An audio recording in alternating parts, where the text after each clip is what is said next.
ہم ہر دوسرا تیسرا شخص ایک گناہ میں مبتلا ہے، اور کمال کی بات یہ ہے کہ اس کو ہم گناہ نہیں سمجھتے، حالانکہ وہ اللہ کے نزدیک بہت بڑا گناہ ہے اور خطرناک گناہ ہے۔ وہ کیسے؟ وہ ایسے کہ دیکھیے بھائی، امانت صرف یہ نہیں ہوتا کہ وہ دولت میں کی جاتی ہے، انسان کے پاس کئی اور چیزیں ہیں جو امانت کے طور پر اس کو دیے گئے ہیں، ان میں سے ایک مجلس ہے، المجالس بالامانت۔ مطلب کیا ہوا؟ مطلب یہ ہوا کہ مجلس میں کچھ باتیں تو ایسی ہوتی ہے جو بیان کرنے والی ہوتی ہے، وہ کہیں پر بھی کوئی بیان کر سکتا ہے۔ مثال کے طور پر علماء کے محفل میں ہے، تبلیغ والوں کے محفل میں ہے، وہ کوئی حدیث بیان کرے، کوئی بات بیان کرے، کوئی واقعہ سنائے، وہ تو ہر جگہ پر بیان کیا جا سکتا ہے، لیکن کچھ چیزیں ایسی ہوتی ہیں جس کا تعلق اسی محفل سے ہوتی ہے، اور اس محفل کے باہر ان باتوں کو بیان کرنے کا اختیار نہیں ہوتا۔ اور یہی وہ امانت ہے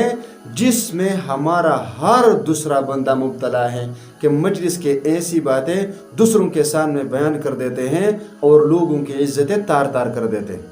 اب مثال کے طور پر 2 شخص ہیں یا 3 ہیں اور وہ بیٹھے ہیں، کوئی ایک ساتھی اس میں سے بات کرنے لگا ہے، لیکن اس نے دائیں بائیں دیکھا، اوپر نیچے دیکھا، آگے پیچھے دیکھا کہ کوئی دیکھ تو نہیں رہا یا کوئی سن تو نہیں رہا، تو اب یہ امانت ہے۔ اس کا مطلب یہ ہوا کہ یہ شخص یہ بات کسی دوسرے شخص کے سامنے بیان نہیں کرنا چاہتا۔ اب جب محفل میں اس نے بات بیان کی تو باقی 1 یا 2 ساتھیوں پر لازم ہے کہ اس کو امانت کے طور پر قبول کرے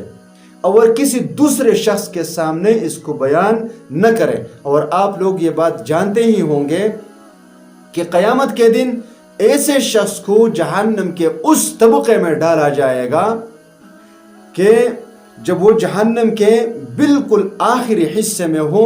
اور وہ پھر جہنم کے دیوار پر چڑھتے چڑھتے چڑھتے چڑھتے چڑھتے جب اوپر پہنچ جاتا ہے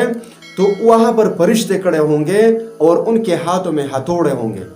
اور پھر اس کو مار کر بالکل جہنم کے آخری کونے میں پہنچا دیا جائے گا۔